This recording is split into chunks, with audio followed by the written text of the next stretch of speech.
for so long.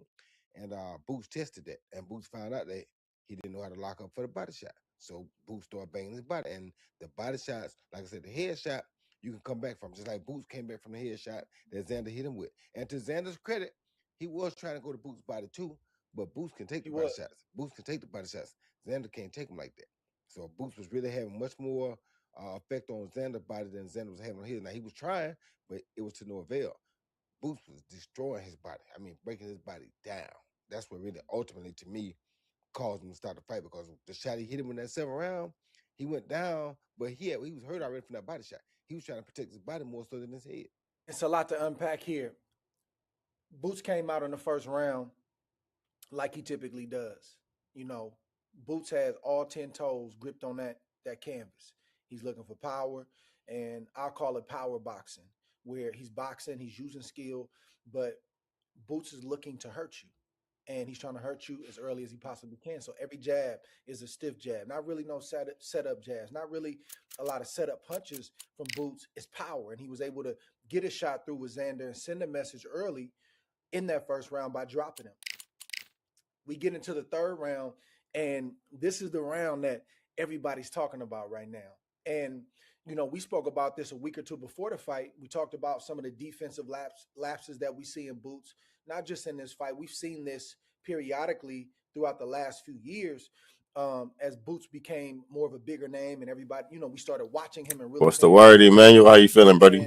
W Emmanuel in the building. Who is a switch hitter. He'll go right-handed and left-handed, you know, in a blink of an eye. Everybody smash that like button for me, chat. He switched to southpaw, and Boots was throwing a right hook, and Xander beat him with a jab, led with the jab, and then caught Boots with the right hand, and Boots got visibly wobbled. He grabbed on, as he should, try to get himself together, but that Philly thing came out of Boots while he was hurt, and the temperament that Boots Ennis has came out of him. How you feeling, buddy? What you up to? When I'm hurt, I'm wounded, I got to fight back. So Boots did some holding, but he did more fighting than anything else. And Xander did the right thing. I liked how Xander, visibly he wasn't the bigger man, but he's the man that had been at the weight class longer, so he was acting as if he was the bigger man. He was pushing Boots off, physically pushing him back, and then he would try to hit Boots. And I liked what Xander did, because he not only was physical, but back to the body attack, Xander wasn't headhunting. He was ripping Boots with body shots. He was making Boots have to deal with that physically, but also mentally. When you get hit with a body shot, especially when you hurt, your head is swimming, but then you got to defend against a body shot, and then here comes a head shot. And I thought Xander did an excellent job in that round. He was this close to landing another shot that really could have hurt Boots, maybe put him down, maybe put him out. But Boots did enough to fight him off, and he did enough to survive in that third round.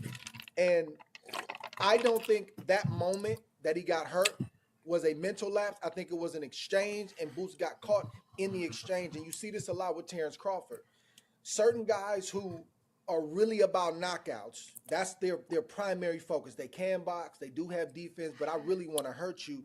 They will put themselves in range to be hit so I can get mine off. 90% of the time, I'm going to get mine before you get yours. In that instance, Xander Zayas got his before Boots got his. They could have picked any venue in the world, but they chose this one for a reason. What an atmosphere.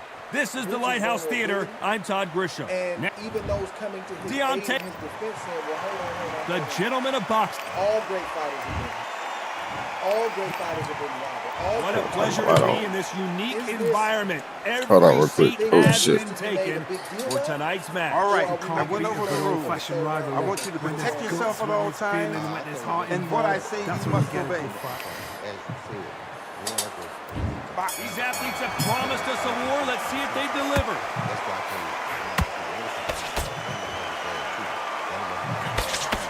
Big hook. Good thing it didn't land.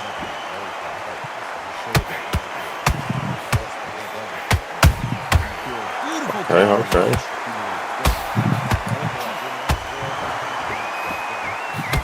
Straight right, just misses.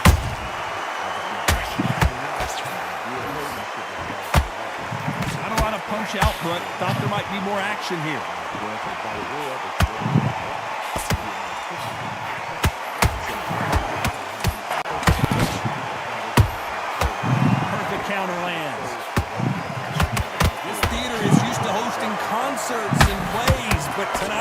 the sweet science that takes center stage. God, I love theatres. For all these reasons, you can hear everybody in the crowd looking. I gotta stop you here, Johnny, as we pick up the heat. Ooh, that really affected Floyd there. Damn, I can't get that hit off. It appears that the moment of trouble has passed, at least for now. Lovely skills they are. What a shot it was. Completely gone. I thought there's no way he's going to finish this round. But look at that. Look at the movement. Look at the speed. Back on it. Well, hold on a second, Johnny. Oh, that got Patterson off kilter. Patterson goes down. I don't. As we see it again in slow motion, there's no doubt. That body punch right there. Texas to California. You're in 1, 2, 3, 4. Every knockout round thriller and every stoppage time moment that flips the whole tournament. Sweat all the matches you love in real time with a seamless experience built for the world's biggest stage. No matter where you're watching, you're always connected and in the game with one app. And DraftKings has a great offer for God everyone. damn. Spend just $5 and get $200 in rewards when you sign up using promo code ATS Fights. That's right, new DraftKings customers sign up using That was a code crazy combo. ATS Fights. Just spend $5 and get $200 in rewards within 21 days. DraftKings, the crown is yours. Man, that's tough. I think I partially agree with that, but I do. Man, that's a tough one because if Here we go for round two. Xander does too Ring the much bell, and here we offensively, go. misses shots, doesn't try to set shots up, and gets caught himself or punches himself out. We saw that was like an changes amateur mistake. everything, You especially in this should have division. took your time trying to get him out of there. It's a fine line because Boots has something to do with that too. Beautiful Boots was counter also shot. fighting back. Even though Boots wasn't all the way back in his head, he's still landing hard shots. So Xander has a few things to worry about. He got to be mindful to not punch himself out. He's also trying to get the right shot through. And dude, I got to make sure that you don't put me while I'm trying to finish you. In his case, you don't get clipped. You got clipped one time. You don't get clipped anyway. So in this case, there was time to take the gamble because this is your only chance to beat this guy. You heard him one time, you got to go for the gusto. You don't get him this way. Round seven just gonna happen in round 4. But if you get him, it may change the whole outcome. I'd rather take my gamble and see can I make round 7 happen, make round 7 not happen, and take a shot at beating him in round 4. Or get him out of round 3. Or On round their 4 feet, but is this the beginning of the end? Some fighters, when this happens, You this go can around, be you got to- heartbreaking. Some fighters make some anger. Them definitely just got Oh, him. Johnny, out of But nowhere, if you look go out at and this. get him by Oh, and mistake, Patterson that's not stays. chance. That's the outcome. But guess what? That's his only chance to win the fight. And we all knew that coming in. Oh, He my could hurt Boots. goodness. That was I his wanna only see that chance one to more try to win the time. fight. So you hurt him, you got to set out to that. You got to stick to the game plan. of him. We all said Boots is the better fighter. Who said the more intangible. Boots really, you said, man, you think he ain't Boots gonna, you know Boots gonna beat him. You're right. You're right. We did know that. But if you're Xander, The referee says they can continue, but you how gotta much know more do that they he have got left? to 6 you down. It's a show of And as character. sharp as When he you was, put down it your showed that he's eagles better there, above you. your chin's You hurt, get a your shot. body's hurt, You gotta set out. you've got to get up. That may be Suck your it only up. shot. And And guess think, what? right, I'm back in Turns the out, game again. It's so hard for And a respect the Boots. Looks like he's going to survive the round here. Fighting through that Just barely. and doing what he needed to do. Stamina. Right, he held on enough to be able to get himself together. He didn't panic, and then he took moments, even though it was dangerous, to fight Xander's eyes off of him. Like, I need to let you know I'm still dangerous. I'm Something has wounded, got to change but I can after still shoot. two I still knockdowns got in the my gun. last I still got my Two thing. knockdowns in that last And round, there'd be that was enough to keep sheer Xander panic in that corner. honest What while do they Xander do? was Do trying they to throw finish the the power job. He in? wasn't But they able let to him finish come the back out job. again because they know they're So fighting. before I get to It's like that, a to lamb the to fifth the round, slaughter. this Boots defensive conversation is an interesting one. For procurement managers, Granger is the go-to partner that helps keep your healthcare facilities ready for patients. Because there's no time to manage orders and deliveries from multiple suppliers, Granger offers everything in one place, from disinfectants to lighting, air filters, and more. All with fast delivery that helps ensure you always have what you need to put patient care first. I Call missed that. 1-800-GRANGER with Granger.com or just stop by. Granger, for the ones who get it done. Has to be careful for that I don't receipt. think It's always that coming. the the defensive mistake that he made or him getting caught like that should overshadow the performance. Boots put on a tremendous performance. Boots did everything that he said he was going to do. He talked about before the fight levels above. I really like that. And I'll show y'all. I just needed the opportunity. And the name value, the namesake of his opponents are getting better and better. Hopefully he continues to face elite guys because he has been a pro for 10 years. But Boots did his thing, right? The defensive conversation, some of the people that are coming to Boots' aid, they're saying the right things. Me and you, we've been hurt in fights. Things have happened. It's not if we're going to step on the landmine. It's when and how often in the sport of boxing. This is the sport of boxing. You are going to get hit. Things are going to happen. That was an exchange that Boots Ennis got hit in. It wasn't him just sitting there being lackadaisical, even though that's the way Boots described it in the post-fight press conference. But there are mental lapses from Boots throughout his fight. It's not because Boots is not an elite defensive guy. We've seen that. We've seen him do some Matrix-like things where his hands are down and his instincts and his punches are barely missing his face. We've seen that. That's from boxing since you've been a baby. That's from you learning the sport of boxing from the crib. So he's got that in him. But what happens with Boots is I just think his offense is he believes in it so much. And it's always bailed him out because it's elite. His offense is elite in terms of his power. I think he has elite power. I think his punch selection, his IQ, all those things are elite. But because he hasn't got a marquee name and he hasn't fought a guy as a professional that brings that kind of danger where you know my senses got to be turned on. I got to be on point tonight, or else I could be looking up at the lights. He hasn't had that as a pro. So you can start to get a false sense of yourself, bro. And you can start to get away with that. What's the word, DT? What's the word, Frisky? In the gym and you whooping on these sparring partners and you know. You said Mexico took the victory? What? Nah, Mexico been going crazy. They ain't gonna cap. You start to get a false sense. You saw who all this motherfucker right now? I'm just boxing rank. So I think it's not that his father is not working on this. I just think it's a bad habit that he's developed over the last 10 years as a pro, and he has to continue to work on that, Roy. That should not overshadow the performance. But elite guys, you have to hold yourself to a high standard.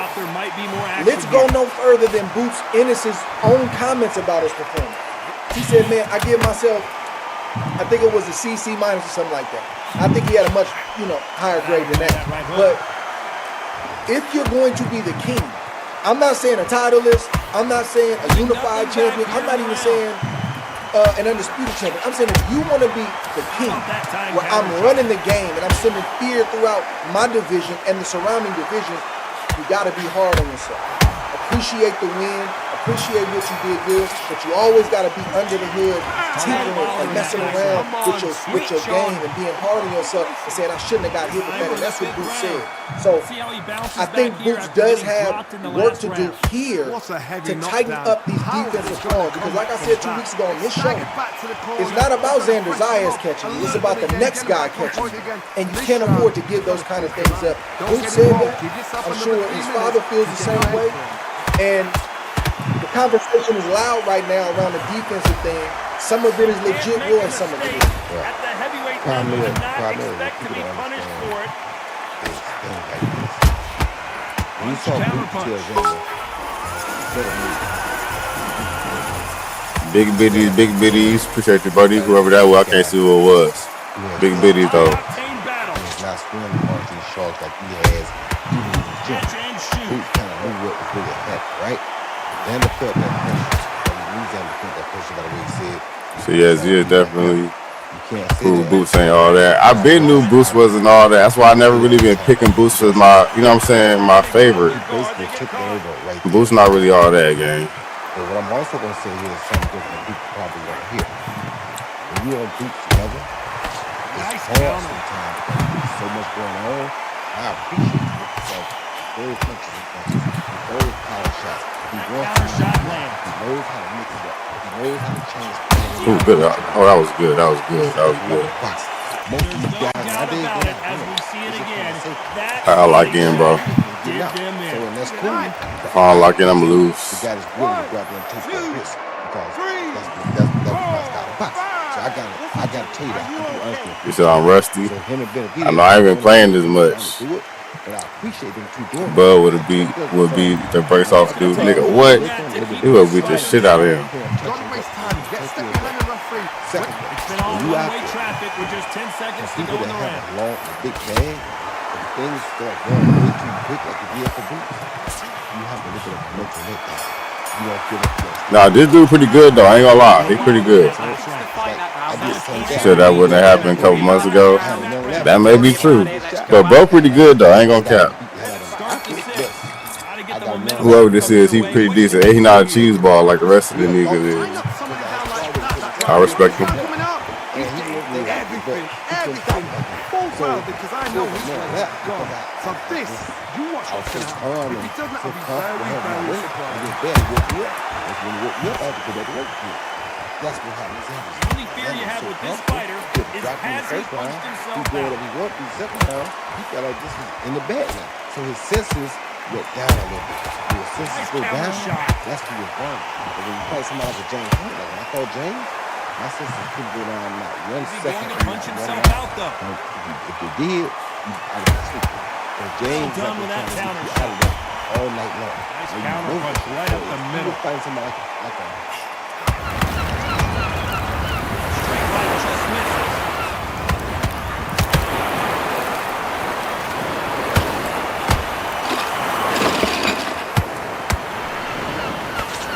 So about this podcast, yeah. Man, these two are going at it. Skill for skill, tap for tap. She's like a match made in heaven. He didn't have the same reactions because he'd be too busy in the chess game, trying to win, trying to figure out what's next. Or How what's do next they use this on that fighter's level, aggression in a chess against game like that? Times when you have a fight, the best way to beat a fight is not Skipping giving what once they you want. feel you got Because to they be want worried to about get you there. They want you to Xander's stand really there, big toe on to toe people with you. too. And have a tell. That's what they do in the gym every single day.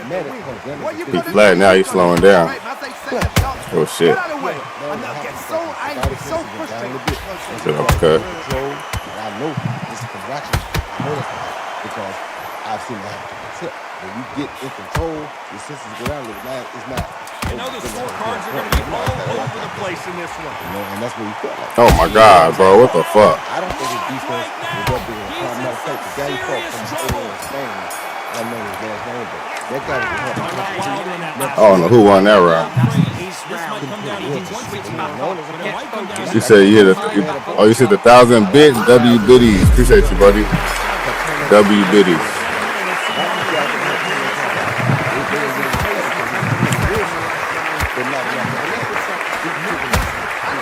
Appreciate you, buddy. These guys, they can keep up So I think when it comes down to do what he needs to do, he can pick himself. It's just a matter of keeping his body. Oh my God, I missed I that. hear what you're saying, and I think you're right in terms of what can tend to happen. Nice counter shot. So when the next tournament? Probably tomorrow, bro. You gotta tighten up. When you fight elite fighters, it's always impossible to tighten up much more than that because when he was tight, when he was doing his thing, he wasn't getting touched. He didn't start getting touched when he relaxed. Oh my God, bro. That time counter Hard to shot. tighten up a little more than that. Nah, my thing Every is, time they throw a and I shot, always they had the counter. mentality. If you ain't on my This level, fighter's not interested in show throwing you one nothing. shot at a time. They That's what throw he's doing. That's combinations why and it's so they easy. throw That's them why it's so non-stop. easy. But you get That's in why there they with did some of that. that so It was so fast, easy. you're prepared to take catch me and you earn it. because you gotta get I'm some. gonna give you it. I gotta take my hat. That's my fault. That shouldn't have happened. Even when I got dropped by Kovalev, I'm like, yeah, that shouldn't have happened. I'm not supposed to Counter be on punch him. right up the middle. But if I do it because I had a mentor, And they are giving us action. That's true. That's true. That's true. That's true. But when you like I said, Counter punches it's have hard to to hurt. stand. When you got a bag, a boot has a bag. I know boot has a bag. You got a bag full of. So he wants the inside work, but get out. Yeah, definitely. He good on the inside. I ain't gonna lie. He got skills. He wasn't ready for that counter We got punch. so much stuff to throw on the table. Sometimes He lost though. we got so much stuff to go Has through. to be careful for that If he was doing this from the beginning, he probably would have won. Honestly. 10 seconds to Sometimes go. stuff will happen because he got. If he didn't have that, if he was just a, I'm gonna do it this way type guy, the player say, "Damn, and I get it." because he got that thing too. He can go in the finish him, do what he do. He slips, he falls, he goes out. Yes, Come on, you're switching off. So like, Go out there. Yeah, if he was doing it from the jump, I'll probably be getting whooped. when he fought, like I said, Leon is the guy that nobody else didn't want to fight. When he fought him, he couldn't a touch lot him. of energy in the fight so far. But this is my now point, they're though. shattered. So, This is what you call because Boots has championship not been able rounds. to get If you have elite done the work, competition in the slept ring right, for whatever ate reason, right, dreamt right, he's fought a I'm certain level of expecting guy. you to get through this. If not, Everybody you he's fought cheated. The ring in the can last be 10 the years, lowest place he on went in earth. Oh, there how the and fuck? I'm way better than him. Over that time period, you start to develop bad habits. I don't care if that bad habit is for 30 seconds of each round and every fight that you have. That 30 seconds could be your kryptonite when you face that elite guy. That mental game is not a switch you can turn on and off. That thing, you gotta get that locked in. Say my arms too You long, don't gotta get no be on free the shots outside. in That's here. a fact. He pressing me hard as fuck, though. I ain't gonna lie. It's kind of hard to stay on the outside when he pressing like I'm that. about to show you not on my level. He ain't gonna touch me. Now I might get touched because it's boxing, but he has to work on that. That's not just for Boots Ennis, that's for any elite fight. You can't touch my chin because I go to sleep. Why I'm going to sleep? I'm in a professional boxing ring with thousands of people in this arena and millions of people watching around the world. What I'm sleep for? He wasn't going to sleep, I don't think. And like I said, had he been somebody And I else. said that moment when he got caught, that was an exchange. I'm shifting from that one particular moment to the talk around him having mental lapse. I'm on the mental lapse as a whole. That moment was an exchange. That's two different things. You can look at that two ways. It could be a mental lapse, or it could be like I said. Come on, man. Stuff in his bed. And he's trying so much stuff, and he haven't found it easy to do it. It's too far. It's like sometimes because we want. And he was Yeah, definitely. All of his back there too. His fans drove right there to see him. So he I think I still won even with that knockdown because I got a knockdown first this round. He started just putting stuff on display. Doing what he wanted to do. When he got caught, he probably doing what he wanted. Back up now, but they've got to be cautious. Cannot afford. Final 10 seconds here, and the corner better get warmed up. They've got some work to do. It's right here. It's not here. It's not here. And I believe that he understands it because he said this. GG's. That was a good fight, though. I give him that. That was a good fight. I'm not giving you nothing. He wasn't trying to give him They've done it nothing. before, now they're doing it again, and look what's happened. In that moment, but I'm talking about what a game the plan. mental lapse. Boots said I went to sleep. All right, bet. Come on. Let's do it. All I'm saying is whether you're in the gym, you're going to get hit, stuff is going to happen. You're going to get hit in fights, stuff is going to happen. But you're not going to hit me because I fell asleep. That's the point that I'm making. You catch me in an exchange, you set me up, I don't see something coming. I thought you was out of range, but you was in range. That's trying to take me to the middleweight. I'll second middleweight. I'm not talking about that. You know what he mean by fall? You know what he mean by fall asleep? You know what he mean by fall asleep? He turned not paying attention. the go knob off. He had the go knob on, and he put it. Bro, you can't do that. But he thought he could. You weren't supposed to do that with Lou DeVal. Lou DeVal wasn't supposed to do that. He thought Not to you. He thought he could because he had on cruise control because it was so easy for him. So he thought I could turn on cruise control now. We could do middleweight. Fighters make that mistake. That's just what happened. That's the only thing that could happen. It was so easy. Only time we go cruise is when I get up out these ropes and I'm walking back to that locker room. That's the only time I turn my go button on. When sometimes you push for when you elite and know what you're doing. Some guy put it on cruise control. That's how they get caught. And I know you wasn't supposed to do it. I'm not supposed to do it. He ain't supposed to do it. Bet. No elite fighters are supposed to go to sleep in the ring. We've been eating, sleeping, and drinking this moment. Okay. I've been suffering for this moment. I've been sacrificing for this moment. No, ain't no going to sleep. Okay. Ain't no going to sleep. And that has to start in the gym. When you get so easy, when it gets so easy for you, when it gets so easy for you, when it gets so easy for you on this level, it's like you have to be careful because you can't fall asleep. Especially fighting guys that you think are beneath you. Now, guys you think is your level above you, you ain't going to sleep on him. But when guys are beneath you, that need to change, bro. It probably need to change. It probably do, but that's a hard thing to change. What I'm trying to tell you. I'm saying for anybody. That's a hard thing to change. How though? How's it a hard thing to change when you in the gym repping this kind of stuff? Because the punches you get hit with in the fight is the punches you getting allowed to get hit with in sparring? No, the fight I ain't get hit with nothing in sparring because I'm so sharp in sparring because I ain't finna let no sparring partner lead up think he can whoop me. So ain't no sparring partner finna touch me because I'm gonna stay sharp the And whole that's supposed training to camp. translate in the ring. You not touching me with that weak. We didn't mean them to touch us. It's just that we probably had a little of a lapse where we thought, well, this is easy. Let me try this. And before we got to mind what we gonna try next, Ain't we no got caught. lapses, Roy. Ain't no lapses. It happened. It happened though. It happened to me. It happened to him. It happens. It happens. You set me up and you outwit me, you outskill me, you outpunch me. That's different. I want to make that clear. I'm not saying you never gonna have rough moments. Some people gonna call it boxing, that, but it's a bunch of landmines. It's not if you're gonna step on it, it's when and how. Exactly right. So I want to take that off there. I'm not saying that's not gonna happen. I'm talking about giving any elite fighter. All right, I got you. He took his foot off the gas. It was too easy. It was. He had an easy first round, an easy second round. It was too easy. That's obvious. I already know what it is. I'm looking at it. Just not watching the fight. That is a problem that I know it's easy. You don't fall asleep against the wrong guy, and we having a different discussion at the end of the fight. You know how you fix that problem? Tell some of the top guys to fight you. I guarantee you won't go to sleep then. Tell the top guy, that's not how you tell the top guy to fight him. I bet you won't go to sleep then. I guarantee you. That's not how I guarantee you. You know how you put the top you know guy how in you the ring with him. I guarantee you. These niggas arguing. It's time to fight under the full moon. We are outside. And I see you get touched, and I see you go sleep in sparring. Hey man, hey, check this out. We ain't doing that today. Every single How have I got these ringside seats? Time for our tail. I never got caught with Sugar Ray. that the van caught me with until Gonzalez, Alim Khalili. That strong amateur background has made him a tough out for any and every fighter he faces. He had it. I ain't giving. This is going to be an intense standoff before the fight starts. It happens, but the standard is here. To the world-renowned ring announcer. Like I said, Boots is a little bit outside the standard. Boots doing more than most people doing. For 8 rounds Boots don't care about who you fight. And Boots ain't Fighting out of the red corner, so Boots is actually going presenting above one and of the beyond. He all-time giving you so much greats, stuff. the He Hall throwing of 6, Fame 7, 8 legend punches of coming. Boots doing boxing, it all. a Boots 5 putting it on division the line. champion of So the yeah, world. he might get caught Sugar like this because he got a want to just be satisfied. We want to be satisfied with where he at. You never be we want to. From satisfied. Zelandi in Boots in Kazakhstan, it. introducing a If Boots- unified all Boots gotta do- middleweight all Boots gotta champion of do the is world, focus. known as Kazakh style. Them all-time Johnny greats, Bang, that mental lapse Alim stuff gotta clean up. All you gotta do is fight better fighters and that'll happen. Damn, So it he just just gonna I flip was the say switch disconnect. Tonight, what a Fight unique better fighters, environment. he fight better fighters, that won't happen. Damn, there you If he go. didn't beat that boy, if he didn't beat him, if Xander gave him a hard Let me turn this round what's one, called round two, down. that would not have happened. But because it got so easy for him, he thought, well, I could do anything now. So you get a little lackadaisical, you start trying anything. So and it my opponent, right? My opponent get to dictate my mindset depending on how they fight, good or bad. Well, Talk to me. I dictate my mindset. If it's that easy, then I can try all kind of stuff. I can try anything I want to try because it's so easy. So yeah, I dictate that too. And he dictated that.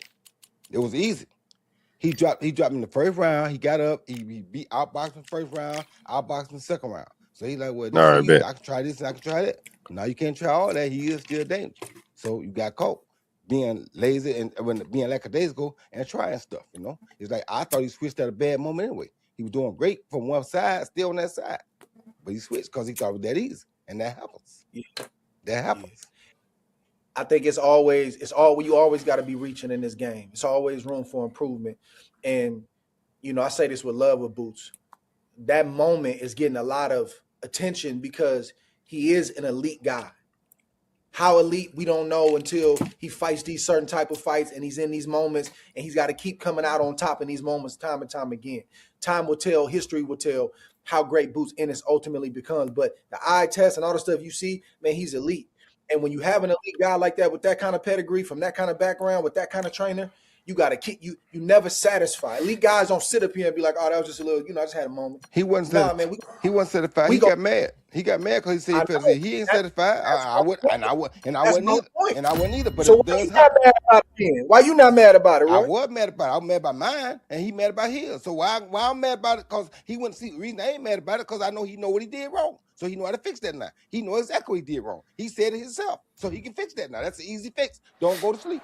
That's the easy Welcome to the I tell you what, WBC put Virgil Arena. Ortiz in front They've of him been and watch talking him the go to talk. sleep. It's now time Watch to him don't go walk to sleep the against walk. Virgil Ortiz. I'm Because Todd go to sleep against Virgil Grisham. Ortiz, Alongside Virgil me gonna is turn up Johnny command. Nelson. I It's guarantee going you to put be somebody like that in front of him, I unbelievable. bet The he gonna win. fans, everybody And around the world, the what they want for him. I fighters. guarantee This he is gonna just win. one of Now, those he might not things. win, but he won't It's be because time he for went to our sleep. He tale won't go of to the sleep tape. against Virgil Ortiz. It's So what I Sugar tell you. But Ray that's a higher Leonard pedigree. That's tipping a the guy with scales a at the better limit, background, with a better 160 pounds, pass, with with a a reach better track of record, with a guy that he 179. knows And that he'll you go be to sleep, taking he on gonna beat you. Janibek So he not gonna go to Alimkhanuly, sleep. 5'11" and a half inches Some tall, with a kids reach You of say you Southpaw, you been working on that? Todd, All right, we're gonna see. well anticipated. It's I'm like so they're like looking Aaron forward Pryor. to this. Aaron Pryor never go to These sleep. two He got so are much really energy. up He for just it. stay wide You know open what?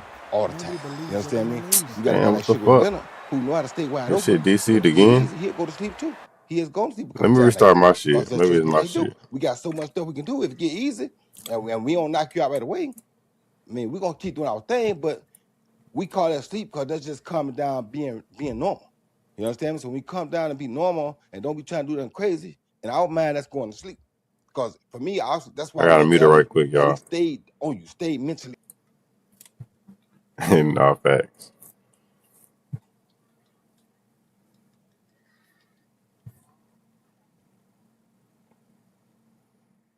What's the word, Tap?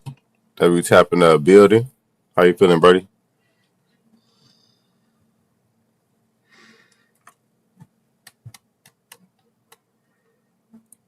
Gonna get lackadaisical because I don't feel myself being in danger. That's just what You said about getting the guys GTA with that 6? mindset I'm do. thinking Everybody about it. not like that, but guys that are like that, if they ain't got something to keep them going, they're gonna fall asleep. I had to have something. Why? Hand behind my back, the shotgun, all that stuff just kept me awake. If I don't do those things, I would have went to sleep more.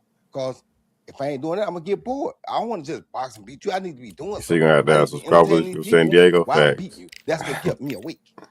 I ain't going to sleep, bro. You I definitely gotta understand you have some different type of though. squabble. You was a Look, different I ain't type of going to fighter. sleep because you know that danger you talking about. Mm-hmm. I know if I take this loss, it's gonna be a whole lot of things said about me. That's true. Come Sunday morning, That's true. right? That's me. If I lose this fight, my next fight, y'all gonna be trying to play with my money.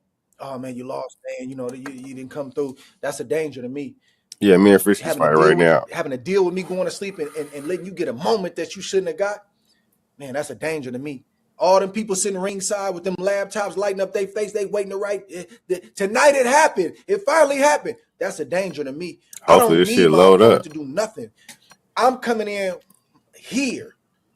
And I made a mistake against Kovalev. I didn't go to sleep. You just outwit me and you caught me before I caught you. I can give you that, but you paid for it after that. But I'm not going to give you nothing I'm not giving you nothing because I went to sleep and had a mental lapse. Brother, See if it doesn't work, it's danger okay. all All around. right, My bet. money on the line, my legacy on the line. It's I a got to look full my moon, family in the so face. look Don't care out. whether I do We are good or bad after this fight. outside at Them Empire folks sitting Fight there with their Camp. I'm laptop Todd waiting to Surely. say, is this the Surely, night? gang. Is this the night? Is I got a Johnny whole Nelson. team The over there pleasure's that's been always plotting mine, against my me friend. for 12 weeks, trying to figure out how to knock Sugar me Ray out, trying to hurt me and put me in the hospital. Johnny That's a Nelson. danger to me. That's enough danger right there for me to stay on point at all times. I don't care if you 0-12, 12-0, 20-0, There you go. 0-20. It's the same difference. If you 0-20, you come up in there with me, I'm gonna treat you All right, for like sure, that. Tap. If you Appreciate you for 20-0, tapping in, then I'm gonna gang. treat you like that too. That's how I get down. W I don't do the Biddies. highs and lows and Big flip and Biddies, switch big on and off. Biddies. I'm like this, and I'm Shout trying to out to keep the homie growing Champ. each and What's every the fight, word, trying to gang? stay locked in. Appreciate you for the biddies, Whether buddy. I'm fighting an elite guy, a mid-level guy, or a guy that ain't got no business in here with me, brother, you gonna get the same Andre Wood every single time. And I think Bruce Ennis has that in him. He's talking about it. He just has to I'm let chilling, this buddy. stuff. Having a good He's been late 10 night, years early of being morning better than squabbles. everybody else. It's been I gotta 10 be at work at years. 6:30, He's not so been able, and it's not his I'm fault. just chilling. He ain't been able to be in a 50-50 fight, or maybe a 60-40 fight, You're a big homie or a on the fight with somebody 50-50 like, bruh, yard. this dude better than you, where he has to come up and elevate mentally the whole time. He hasn't had it in 10 years. Xander Zayas, as much as I respect him, So what time is it? as good a 4:33. job as he did, as long as he did, Boots knew he ain't got nothing for me.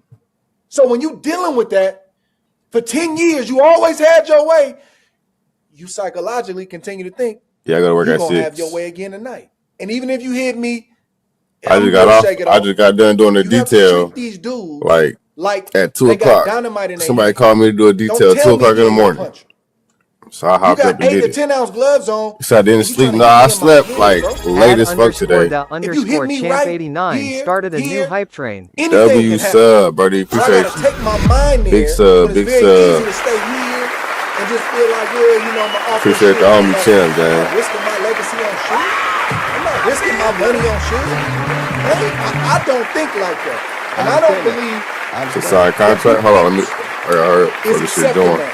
All right, let's do it. Now, all the people out there talking about, So I do car you know, details. kind of Yeah, down I own the boots car detailing and business. minimize boots. We're not gonna minimize this performance either. This performance was what it What weight was. class you want to do? Did what he had to do. He turned up. He showed out, and now he off in vacation somewhere doing his thing, man. I want to give Xander a shout out too. W And I'm gonna finish sub, this fight. We got stuck on this 3rd round. We ain't got to the 5th round or, Yeah, gotta the 6th grind, round, bro. 7th Gotta round. grind. Gotta get But that bread. you know, Xander, man, he took the fight, and I believed in his confidence leading up to the fight. You know, sometimes dudes, they'll pump fake and they'll say things and they'll do things pre-fight, and then you leave that situation. You leave, you know, after you watch it, and you like, who are they trying to convince? Me? What weight class we doing, champ? They trying to convince themselves, or they trying to convince me? So you're a construction And I contractor? didn't get that sense for Xander. I believe that My what bad, he I brought forgot. to the table in terms of his confidence was real, and he did the best he could. A The issue with construction Xander contractor, they was make never good money though. offense. I ain't gonna The cap. issue with Xander For is real, he for was a real. defensive You liability. making that And bread. when you got a dude like that with them kind of cannons, with that type of firepower and that type of ammunition, and you haven't worked on your defense, getting your head off the line, I learning how bet. to Shit. slip out, slide out, I different bet it's defensive good. maneuvers after you punch. If you haven't worked on that, I got it's the going to be bathroom. Hold tough to on. beat that dude with that mentality, that skill set, and that type of firepower. And that's what Xander ran into. And after he hurt Boots in that 3rd round, they continued to fight and rumble in that 4th round. In the 5th round, Xander was still in the fight. They had some good exchanges in that 5th round. And then Boots, who had been trying to land the right hook from the left-handed stance, he finally brought it under. And because Xander hadn't seen nothing come under up until that point, he wasn't ready for it. He just wasn't computing it. He thought it was going to come around the side like it's been coming. He came under. I don't believe he saw the shot. Beautiful shot from Boots Ennis, and it put Xander down. And there's a lot being said about that 5th round, and I want to get your opinion on that. That happened, I guess, early-ish in the 1st round. There was, I don't know. I think it was a minute and a half, 2 minutes. I don't have the exact number, but there was a lot of time left on that clock. Boots did what he had to do in terms of trying to close the show and finish the show. Xander did take some punishment.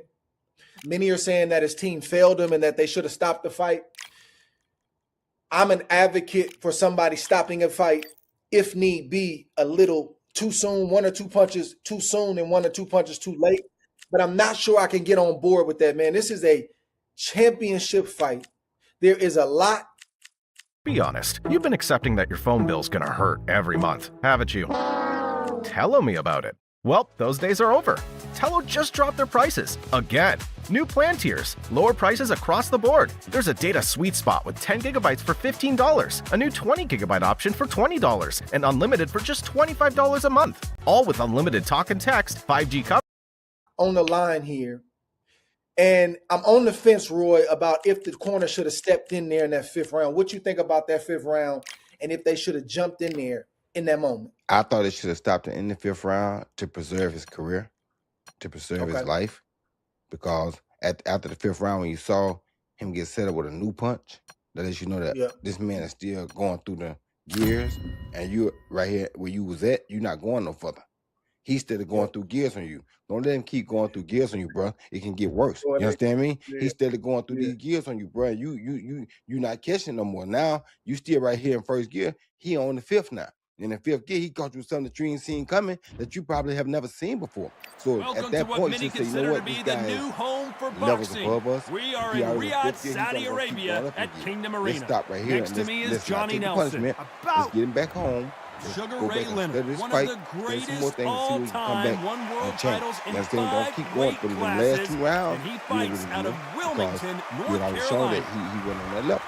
You understand? So I'm not an advocate of stopping the fight too early either. But when I saw that in that 5th round, when I saw that uppercut that he hit him with then, I said, oh yeah, that's straight game over. You know? And it's like also Like I said, you took that, now you took a confidence blow, because when you looked at how he looked up in the, after he got dropped, he's like, man, there's nothing I can do. That's that. So in his face, to me right there, he had already gave up. So at the end of the fight, when it went down, the body was hurting. He basically got completely broke. I would try to stop it before he got completely broke. Yeah, I can get on board with that. I think I'm torn because the fighter and the competitor in me is saying, nah, man, let me fight this out. Yeah, but everybody don't think like that. I know. That's these guys. I mean, Yeah, and like you said, his age. That's when you want to talk about the age where he may not be ready. That's why you got to stop that early, because now you see that you can get off a little bit more and you can chew. Then you get him more out of there. You got to get him more out of there, because y'all done put off a little more. Y'all had to, because you was too tired. You had to take that, but it's more than you really need right now. So that's why they should have got him out of there in the fifth fight. That's probably the best thing to do, But like I say, I'm torn because the fighter in me is like, let that man fight that out, But the humanity part, where you as a trainer are there to save that fighter from himself, they probably should have stopped it in that fifth round. Yep. I can only imagine what they were thinking and why they didn't. I would love to talk to them at some point and see what they were thinking. And because Boots put out so much in that fifth round, the sixth round was, sort of a off round for Boots, and then that seventh round, man, Boots, he stepped back on the gas. Turn it back on. He just kept going through the gear. And let me say this too, just so you understand, Andre. I'm not saying that you're worrying about how he shouldn't get on himself for being lackadaisical. We all should get on ourselves for that, because we know that shouldn't happen. We're not saying that should happen. It just happens to us because we got so much going on. That kind of guy. It's like, I knew I could box because I was agitated.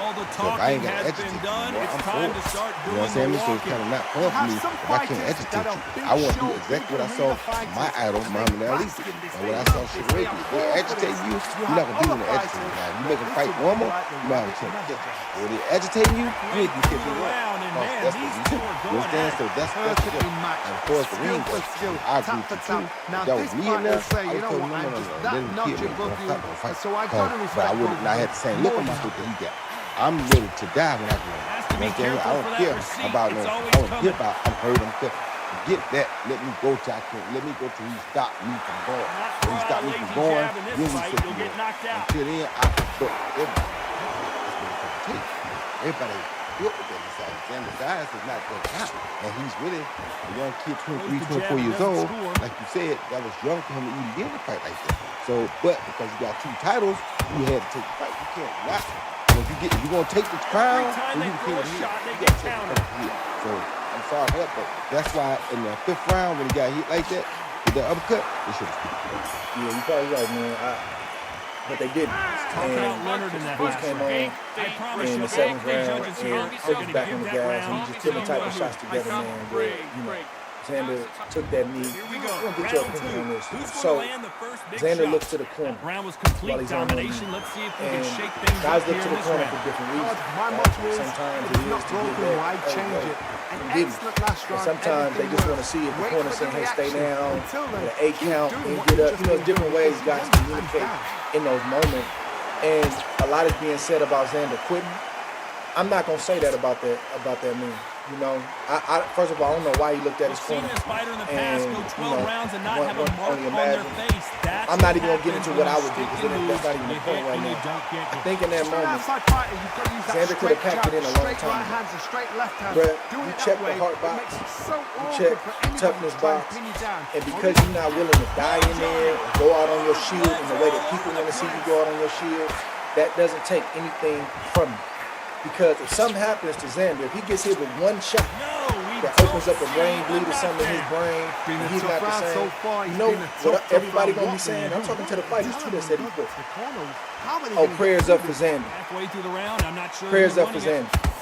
And that's cool. The prayers and them type of moments are needed.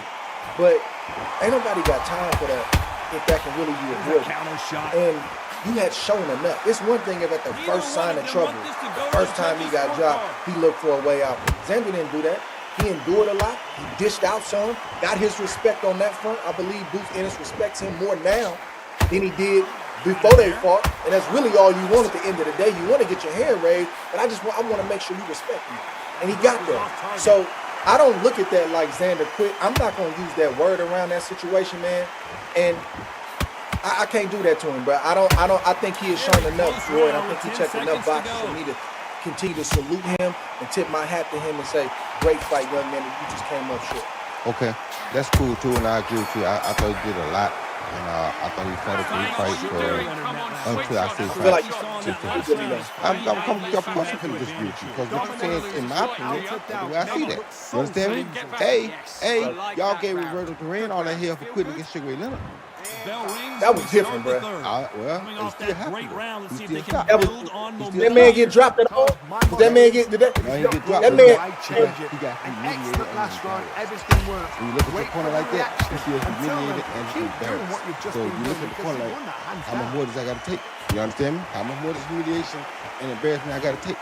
So, of course, that's why I said, had they stopped in round 5, he saved him from having to do what he had to do in round 7.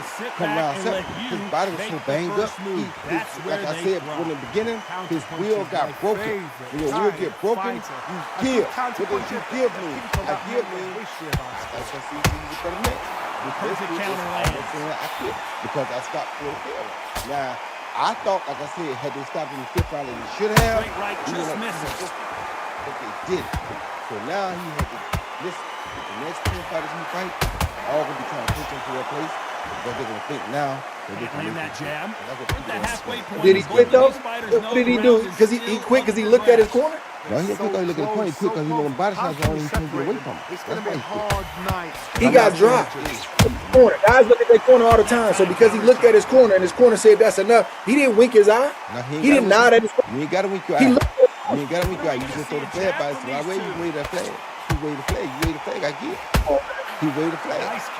But you can't say that. I can't say that. I can't say he waved the flag because he's fair. Everybody, he did the right thing. He did the right thing to wave the flag because his corner didn't care enough to get him stopped out and get him out of there. So he had to wave the flag. I'm sorry. He waved the flag. He had to. He was in a bad situation. He was in a bad situation. He waved the flag. He had to. I don't blame him because it ain't worth dying about once you see you can't beat this dude. He saw he couldn't beat this dude. It's not worth him getting my life. He ain't on that dude nothing. So it's not worth him getting messed up over. So he waved the flag, which was a smart thing. Now he get to come back and fight another thing. And he did wave the flag. Roy, tell me how he waved the flag because he looked at his corner. Fighters do that when they get dropped all the time. So he did that. He waved the flag for him. Like I just told you. I seen his hands down by his stomach, trying to cover his stomach up. He waved the flag. Then, Andre, you know boxing. You know when a guy waved the flag. Come on, bro. You done seen guys quitting before they quit. You done seen that before. Several times, amateur and pro. You know that. When a guy down here, hold up, quit up, got the fight beat out of him. I think it's different. He got the fight beat out of him. Well, okay, we'll say that word. He got the fight beat out of him. That make you happy? That make you happy? That make you happy? He got the fight beat out of him. Roberto Duran, that Sugar Ray Leonard put on you. That had that man talking about no mind. No mind. You got the fight beat out of him too at that time. I ain't calling Xander no. I ain't calling Xander no quitter, bro. I ain't saying no quitter, but he gave in. He gave in that night. I'm saying for people out there that's talking, I ain't saying he no quitter. I ain't gonna say he no quitter, but he had to get in. He was overmatched. We get your prayers. But I would rather see Xander Zayas talking right, walking right, and living to see another day. So all that rah-rah stuff, hey man, if that's where you willing to go with it, you know, I feel like that's where I would be willing to go with it. If that man feel like he got a point that I'm not willing to go with it, man, I respect it. But you showed enough though, where as a fighter, a former fighter, I can respect what I saw because I know you could have packed it in a long time ago. After he got hit with that uppercut, Roy. I respect that too. That's why I just said that they should have stopped it for him in the 5th round to keep him having to go. I agree. I agree. That's why I said that. Sometimes you got to save your fighter yourself from him having to wave the flag. He shouldn't have had to throw the flag in. But because y'all didn't save him, y'all forced him to have to throw the flag in. And he threw the flag in. I don't care what nobody tell me. But they forced him to throw that flag in. Had they stopped in that 5th round when they saw he wasn't on that man level, he couldn't go through the gears with that man, he wouldn't have been forced to throw the flag in. That's why I say, if they stopped in the 5th round, they could have brought him back and fight another day. You made him go till he refused to go anymore, basically. He couldn't go no more. That means he had to throw the flag in. And that's not him. Like you say, he want to live. He want to live. Yeah. And I don't blame him. Because he was outmatched. I think he showed enough, bro. Again, I think he showed enough. You know, at the end of the day, man, we can play around. Oh, you looked at his corner. It's what fighters look at their corners a lot when they get dropped. Yeah, like I said, I'm not judging. I was just looking at his corner. That may not be my MO. That may not be your MO.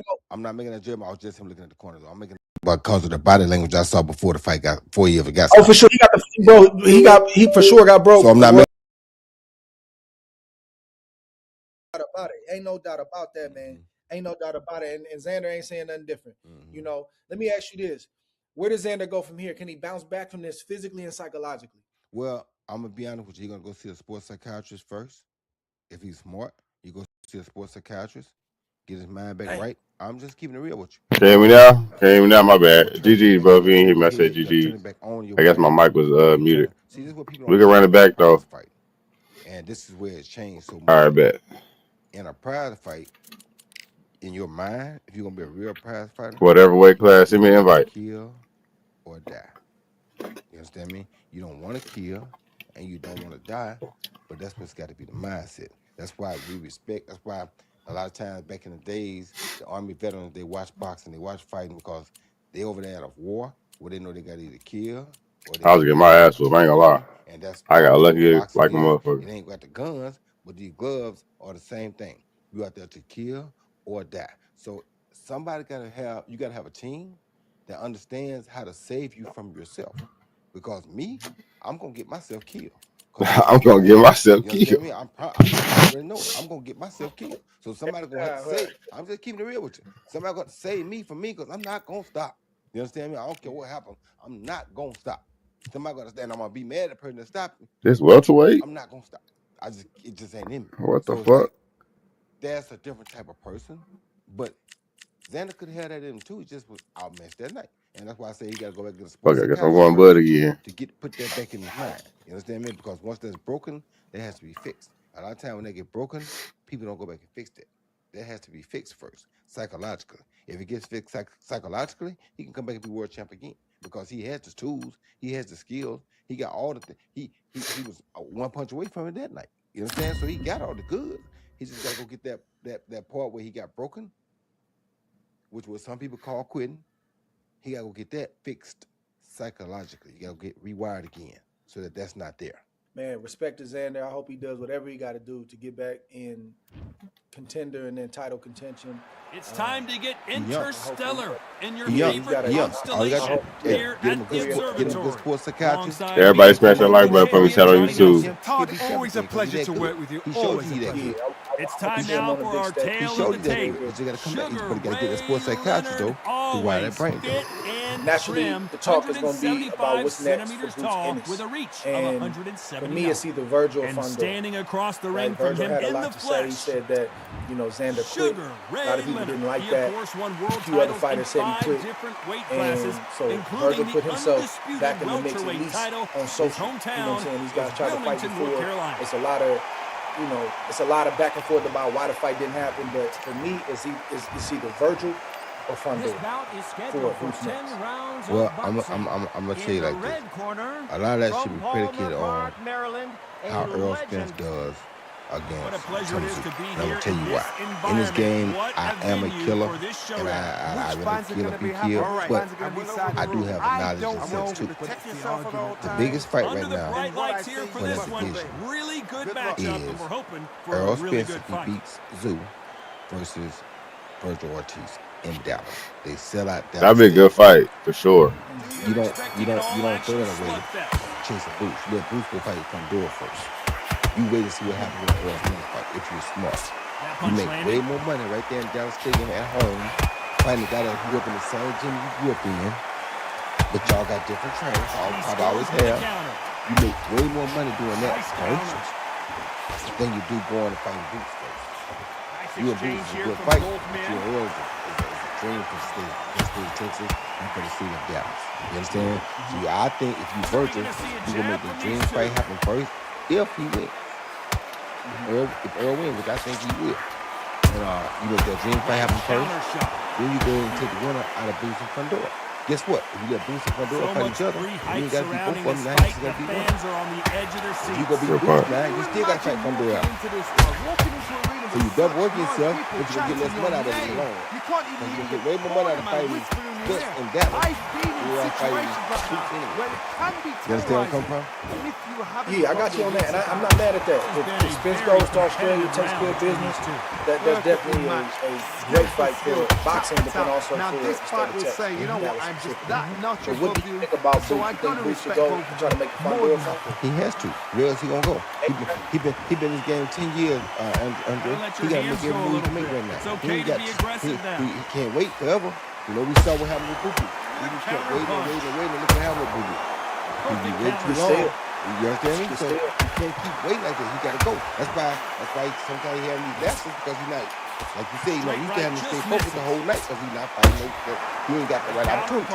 So now you got it, you need to go take these opportunities now while they're available. Guess what? Honduras has been like KO'd and we have KO'd. So that's not a fight. Damn, body shots. Power shots fucking me up. If him and Earl fight, the one of that fight, you go to Dallas and fight that person, they'll win. You understand where I'm coming from? So you got to look at it from that side. But that's not ducking. That's just taking fights the smart way. Taking the smarter fights first. You understand me? So I also want to give a shout out to Emiliano Vargas, Fernando Vargas' son. He had a great stoppage against Brian Neal in the fourth round. Emiliano is a right-handed fighter, but he chose to fight left-handed in that fight, man. He looks tremendous. He's growing. He's a co-main event in that fight, big stage for him. A lot of people are calling for him to, face better competition, and, I'm excited for him to do so because, he's very marketable. He understands, this game, how this works with social media and just his presence, with him and his brothers and the family, man. Focuses on Boys those can long, fight too, man. straight We moved to punches, 18 and 0, so I staying want on to the give a shout out to outside him. and Excited moving for round this after for him. round. Ben Whitaker moved to 12-0-1, and I think it's time for him to step up his competition because if Antis and stuff can work to a point. When you start facing that, Crawford do hit hard as fuck though. You trying to duck your head. You trying to get out the way, brother. Oh my You trying to God. hit something. You ain't got time to be doing that unless you Roy Jones. There's only one Roy Jones Jr., so it's going to be interesting to see as he continues to face tougher competition. If he continues to fight this way, if he continues to have the answer. Maybe that's him. Maybe that can grow as the competition grows. We'll see. But Ben Whitaker seems to have a bright future. We're excited about him. And I got to give one more shout out, man. Last night on the Zuffa card, in the main event, Jose Rayo Valenzuela knocked out and avenged the loss to Edwin De Los Santos. De Los Santos came in as a late replacement back in 2022 when Valenzuela had motion. He's climbing. And his original opponent got swapped out with De Los Santos, didn't know who De Los Santos was. And De Los Santos stopped him in the second round, and it really just shook up Valenzuela's career. There you go. And he Putting bounced a back. pause He on had him. tough moments, and he's had to deal with that knockout loss since that day. And he said it made him better, but that's something you got to deal with as a competitor and as a fighter. And it's always something that people are going to bring up unless you avenge it. And he spit the block and came and got Edwin De Los Santos again. And I appreciate that because these days, there's not a lot of appetite for guys avenging losses and being willing to risk it again, especially after getting stopped in the first fight. It's a lot of risk spins. A lot of times you see the managers Got one. and the fighters, they just go a different direction. They just kind of sidestep that guy and they go look for an easier type of fight. Valenzuela was risking a lot because if he lost this fight and got stopped again, it's hard to come back from. But he came up in there, and De Los Santos had the same game plan that he had the first time. He was throwing heavy shots. He landed a couple shots, but man, Valenzuela landed his first, and he stopped De Los What's the Santos. word, Mr. Green? W. Mr. Green, the building. How you feeling, buddy? Took that to bed once and for all. Great things up ahead with Valenzuela. How about Shakur Stevenson? Everybody want to fight Shakur Stevenson right now. First they were saying, don't nobody want to fight him for a couple years ago. Now everybody want to fight Shakur Stevenson. They like, I want to fight him at 35, 40, 47. It don't even matter. Too early with the stream. Yeah, I got to go to work in a little bit, so I just decided to spark stream up. Not just get talked about, but I want to see them get made. Not necessarily that one. If that happens, that happens. But I'm saying some of these big fights we've been talking about, I want to see them happen. Shout out to Valenzuela. I hope De Los Santos is okay, but that's how you come back and get your lift back, man. Sometimes you got to spin the block, trust yourself again. So you chilling? I feel it, buddy. What you doing up so early? Valenzuela did that. So shout out to that brother, man. Man, you got me fired up today. Roy talking about that, all that stuff going on between the ears and above the neck. That's my lane. I like talking about that. That's our lane. Yeah, it's our lane. I like talking about that mindset, man, because you can't be great and you can't be king unless you perfect this right here, man. We appreciate y'all. I want to give a shout out to Roy for being awarded the Boxing Writers Award for Excellence in Broadcasting and Journalism. I won that award in 2019. You just won it in 2025, man. Congratulations, you're doing great work. You've done great work inside the ring and obviously outside the ring. Thank you, brother. Thank you. I appreciate it. I'm always there doing your block. So you just woke up? You gonna go to work or something, or you just up? I get home, man. That's it for us for another episode of the Hall of Game. We appreciate y'all, man. I gotta find another podcast. Hold on. I'll do this one. Put yourself in his shoes. Hold on, let me skip this. After a primary care visit.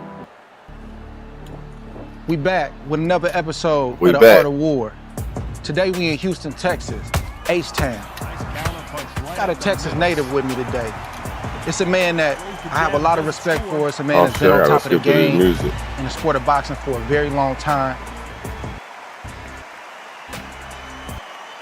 Or how they react when they get hit with a good shot and they get hurt.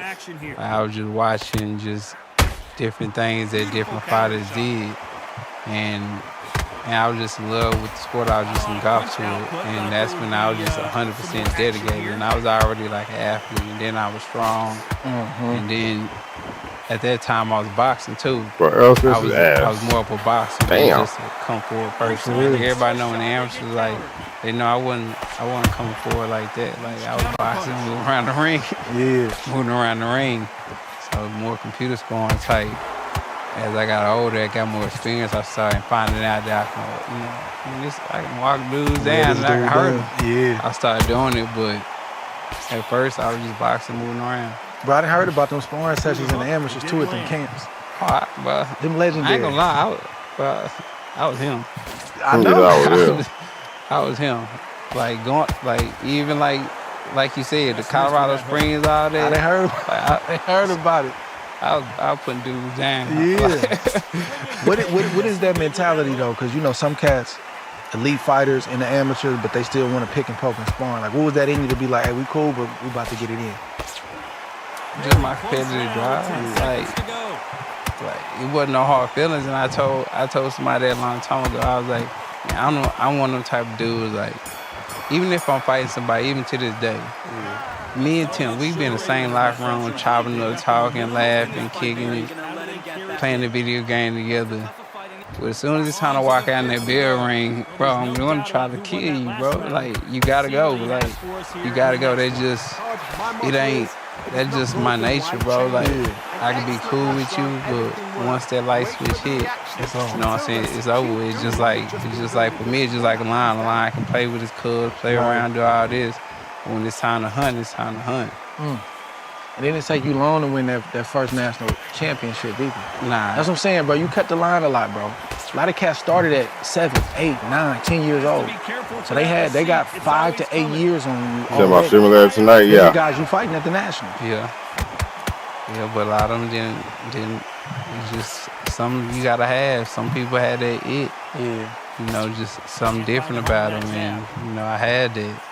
So it took me further than them. A lot of guys, like you said, started 7 or 8. So a lot of times it get less interesting to them when they hit 15, 16. And for me, it was brand new to me. So I'm in love with it because it's brand new. So I'm engulfed by it. I'm just watching everything. It's brand new to me. They've been doing it since 5, 6, so it might be kind of old, So they're like, man, whatever. But me, it's like, it's brand new. So I'm pumped up by it. 15, 16, 17. That's only 17. Shoot, that's only 2 years in it. So I'm like, I'm still ready to go. Still pumped up. This fresh to me. And you more preserved, too. People don't think about that. You start boxing at 8, 9 years old, bro. By the time you get sick, that's you dang near 10 years in. Yeah. That's a lot of punches, a lot of camps, a lot of sparring and stuff like that. I tell a lot of these dudes that you see them, and I'm like, man, like my kid, like he boxes, but he he trains. Like, he hit the bag, he hit the mitts. Like, my son not finna spar at 5, 6, 7 years old. Like, his brain not fully developed yet, bro. Like, not at all. Like, my son not doing that, bro. I know what this could do to you. I'm like, nah.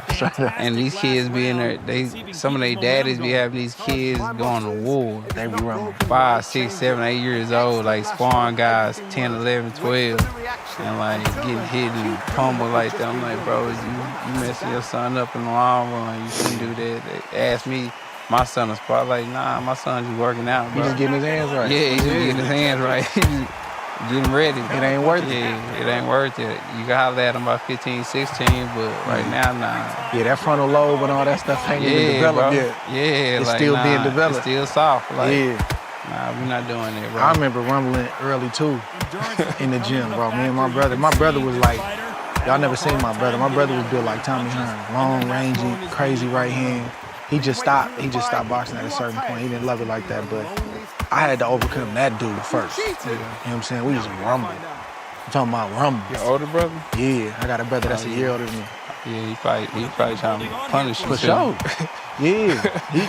But I'm bringing that up because I remember we call it getting buzzed, but that's a concussion. Yeah. I remember Bane getting hit and like birds, oh, you gonna let him do that to you? And then I gotta go try to get it back. Yeah. But we don't, I'm young, I'm 9 years old, I'm 10 years old, 11 years old. Yeah, because I didn't know that in football either. When they tell you, like, when your head ring, like, attributes to have in boxing, you like, it was like, man, that's a concussion. we didn't know that in football. Like, we didn't even use that word. Yeah, we didn't use that word. You want to rest, you didn't get no rest because you weak. You get some rest, you weak, or you sit on the sideline, you weak. Like, and your coach, he yelling at you back then, and he gonna pull you. Yep. You know, he gonna treat you bad in front of everybody. Yep. So you gotta, even if you did, you gotta play it off. Man, it's different times, bro. Yeah. Different like times. now, I feel like these coaches kind of, I don't know, coaches back then treated us like they was like our parents. Like, when we did something, anything, like, we feared our coaches in a way. Like, now, man, they don't fear their coaches like that. Like, it's not that same type of, discipline now. Yeah, hey, man, I think our era, I'm a little bit older than you, but you was born in what? 90. Yeah, I think the 80s and the 90s, like living through the 90s or early 2000s, to me was like the greatest era, bro. Yeah. Straight up. Like, I was born in 84, 80s baby, but the 90s and early 2000s, I be telling my kids, like, y'all don't understand. Yeah, you couldn't be sensible. Nah, y'all don't understand. Good times, man. But so you rattled off 3 national championships before you got on the 2012 team. Yeah. Again, that's a crazy feat with a dude that just really started boxing a few years earlier. What was it like getting on a team and then going to the Olympics? It was dope. Man, it was a really experience. Like, just the whole, like, Olympic training center and, going up there. And then we had guys like Lamar, Sean, Adrian, Anthony Durrell, like, coming up there. Yeah, training with us and stuff. It was a real dope experience. And one thing I wish I would have done, I wish I would have sat in a little more in the moment when I was there. Because, I was always thinking about tomorrow or what I'm going to do. I never really just sat in the moment. Even when I got pro, I never really just sat in the moment. I really just thinking about tomorrow. I wish I would have sat in it more. But, man, it was a super dope experience, like meeting LeBron, Kobe Bryant, Russell Westbrook. Just meeting everybody, see how everybody's just chasing them. Still, like, it was a real dope experience, bro. Just going to Olympic Village and just meeting everybody, seeing everybody, and just taking it all in, bro. I wish I'd have took it in a little bit more. But, when you just in the moment, you really just, saying you young, you really just go around. Yeah. And you ended up getting to the quarterfinals. You had the first fight, they said you lost, that was overturned. Yeah. That was crazy. Yeah, that was crazy, because that hurt me. That really killed everything. Because after I lost that, they say I lost, like, I started crying and all that. Like, I think I went to, they got different, like, food places. I went to McDonald's They got the cafeterias in Olympic Village. They got the cafeterias. Yeah, Olympic Village. They got all different type. They had McDonald's right there. Went to McDonald's, whatever. And then in the morning, it was like it's overturned. But I feel like that same fire wasn't there. Even though I fought a dude from Russia next. I fought the dude from Russia. And I actually beat him in Russia probably like 3 months prior. I beat him in Russia at the it was Pan Ams? Oh, no, it wasn't Pan Ams. It was like I don't know, something they had in Russia. But I had beat him. I actually beat him. And you know, he beat me, and then I was like, man, I'm going professional after that. Yeah, I'm going pro after that. So, you know, that's it. You only lost by what, 1 or 2 points? Yeah, I only lost by like 1 or 2 point fight too. Yeah. Who was coming after you at that time? I knew that was last. Manager-wise, Everybody was. I'm saying before you even turned pro. Oh, before I even turned pro? Oh, I don't know. I gotta get up. Ask my dad. Yeah. Nobody. Oh, they didn't get to you? Nah, they couldn't get to me. Okay, so 3 months later, you turned pro. So from the time you left the Olympics until then, who was you? You said you was talking to everybody. Was Al around at that time? Yeah, Al was around because I didn't know, but the people he worked, the people who were under him, like Brad and them, they had came to the Olympics and everything. They was trying to talk to my dad and stuff. My dad wasn't talking to him. That's what happened. Yeah, he wasn't talking to him because they told him at the Olympic training center. They said do not talk to like any managers or anybody. Big Ray, appreciate you, buddy. I don't know who that was. I can't see. Yeah. Was it natural? I think it was natural. He wasn't even. W natural for the motherfucking Ray. Appreciate you, buddy. You know if it's real or not. So we didn't talk to anybody until it's time to talk to first. Did you turn with Al initially? Yeah. You did? Yeah. Did you I'm gonna get off soon in a minute too. I gotta go to work. We call Al the ghost, brother. You don't see Al that much. Yeah, I was fortunate enough to see Al. I feel like I seen Al more than most boxers have. Like even talk to him. Like I still talk to Al. You know what I'm saying? But at first, it was a couple people. It was like, man, I was talking top rank. I didn't really get into too much talking into Prince. I think he was going through my coach or whatever. But I was talking to Top Rank really deep. Like, and Top Rank, you know, they was offering me a huge signing bonus. Oh my God. And my dad was actually the deciding factor in who I was going with. Because I wanted to go. My bad, Zach. I'm sorry, gang. I know why I pissed you off. I need that. I need that. Like, and Al wouldn't give me nothing. He was trying to give me like a stipend, like $1,500 a month. $1,500 a month, and I was getting paid basic boxing probably like $2,000 a month or something like that. So I'm like, man, like he ain't even trying to give me nothing. But Al was talking more about, you know, the future. He was talking more about. He was saying stuff that was going over my head at the time. He was talking about after I retire, and you know, make sure I'm good. Yeah, I'm like, I tell my dad like I'm just getting started. Like, what is he talking about? Retirement and stuff. And my dad was like, man, I feel like you should go out because he's talking about, you know, longevity and talking about, you know, your future and talking about life after boxing. Like this guy, yeah, he gonna give you $23,000, but he gonna get it back. Like that $23,000 is not, it's yours right now, but he gonna find a way to get it back. You know, he's just tabbing you. That's the start of your bill.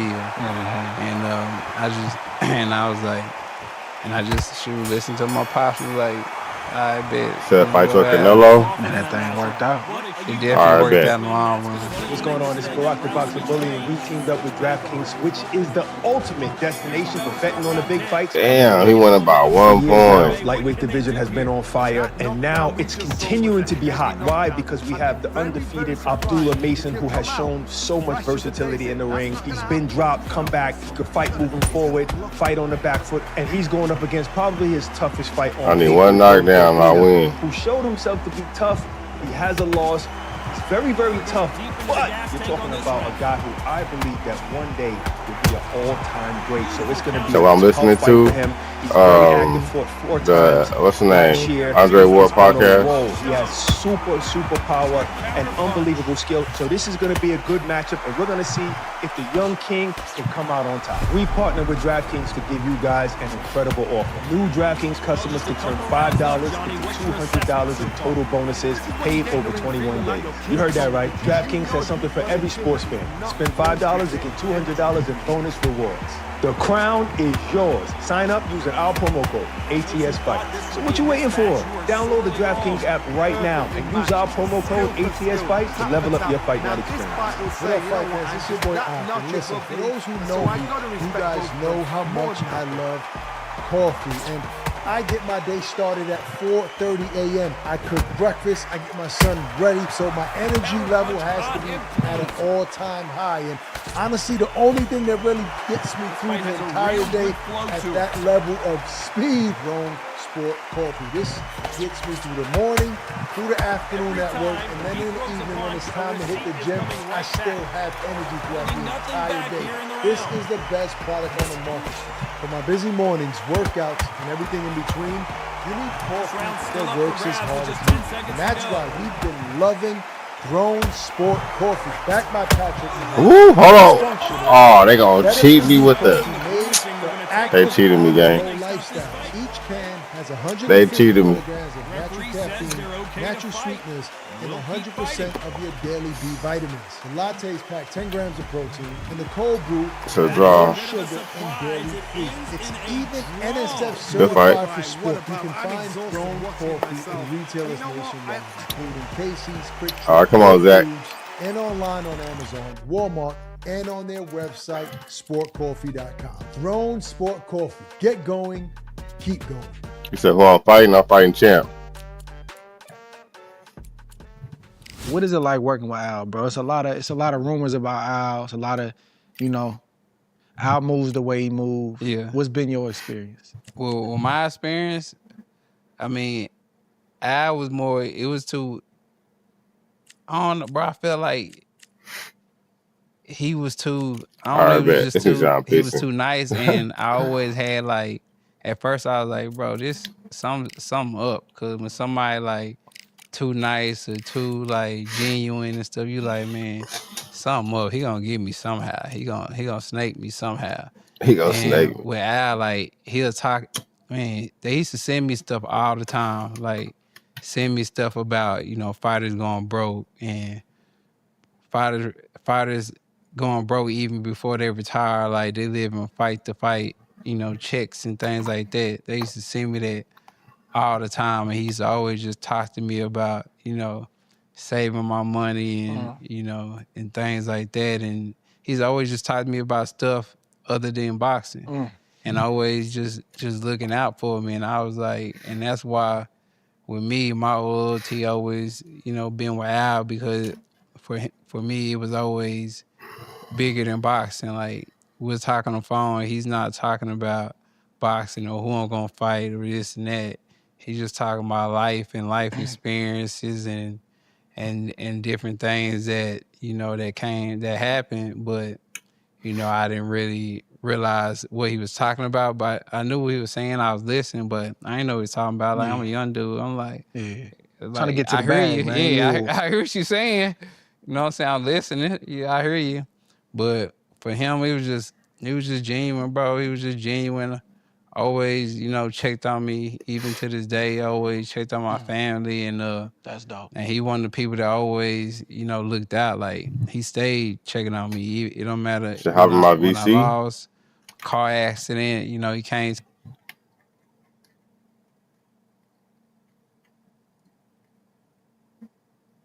What I'm hopping in the VC for?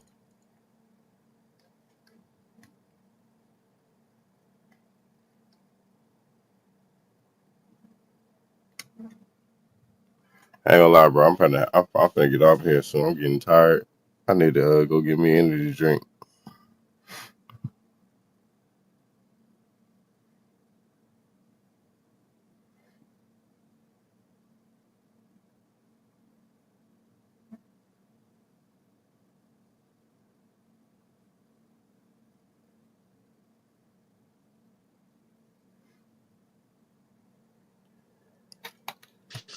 What up, Zach?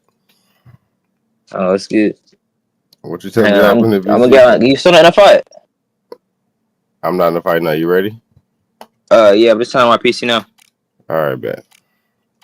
Yeah, after this, I'm gonna get off here. I go to work. Fair enough. Go ahead.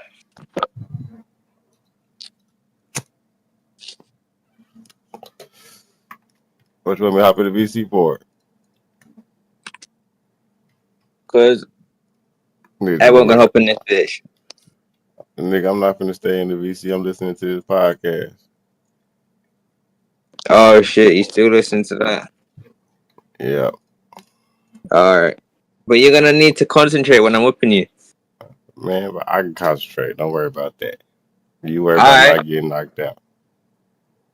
Yeah, you might get knocked out. I'm not gonna lie. Well, probably shit. I ain't fought in this weight class in a minute. You just did. I'm talking about like consistently. All right, dude. I'll catch you in the ring. All right. That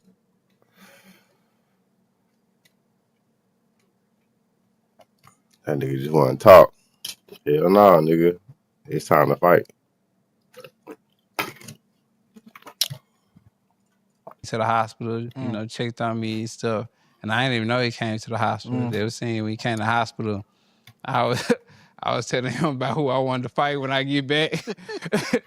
Come on, man. Yeah, I was telling him who I wanted to fight when I get back. I was like, yeah, I want to fight this dude. Yeah, I want yeah, when I get back. And it was like, man, they was like, they didn't even know if I was even gonna come back to boxing, but he always looked out for me. It don't matter what legal stuff I was going through or anything. Like he always made sure, you know what I'm saying, I was okay or I was good.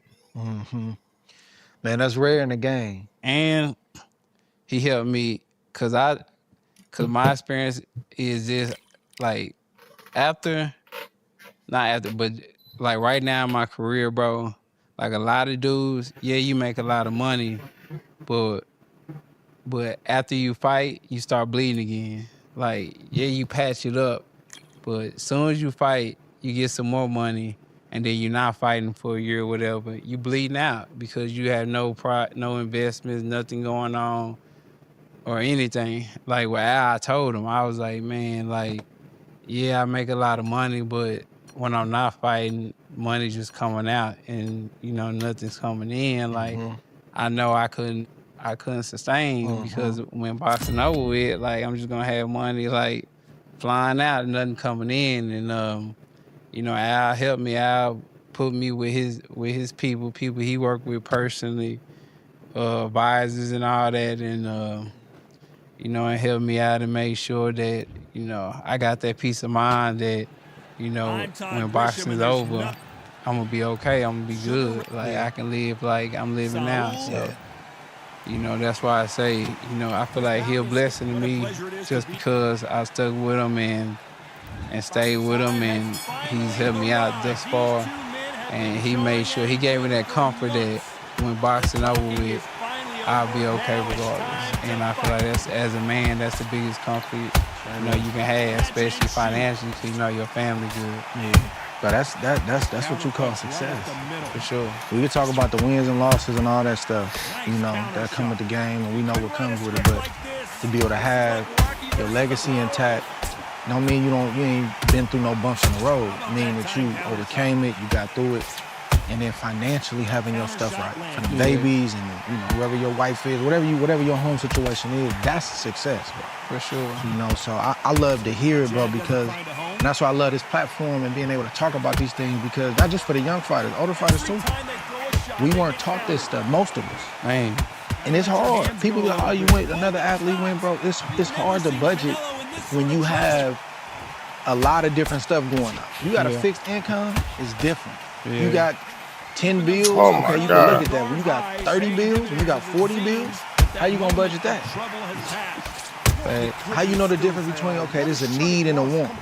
Okay, what about this investment? What's the word, Star? The last fight? Yeah, it's the last fight for the morning. I'll be back live when I get off work. So it's really cool, bro, hearing that, man, and that make me, I be at peace, man, when I hear people like yourself talk about things like that. It just make me feel like, man, we growing, man. You know, it's fighting. So I appreciate Ali. It's a last fight? Oh, no, it's the last fight for the night, Brody. Because I think I'll be back live, though. True, but his We'll brother, squabble. I think boxing got a raw deal, and they threw him in, and he got, you know, just what I think that was kind of the catalyst of him saying, I'm going to get in the game and change it. Yeah, and change it. Yeah. Is that what you heard, too?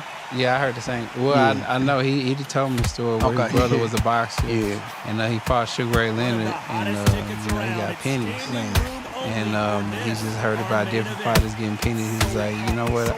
I can change this. And he came in the game and, you know, try to change it. I feel like a lot of boxers didn't listen to him, and a lot of boxers don't ask. Like, a lot of people intimidated, I guess, by Al and Mystique. But, you know, even my dad told me too, like, can you help Errol save, you know, not save his money, but, you know, invest his money so and help it grow, so when he's done with boxing, you know, he'll be okay.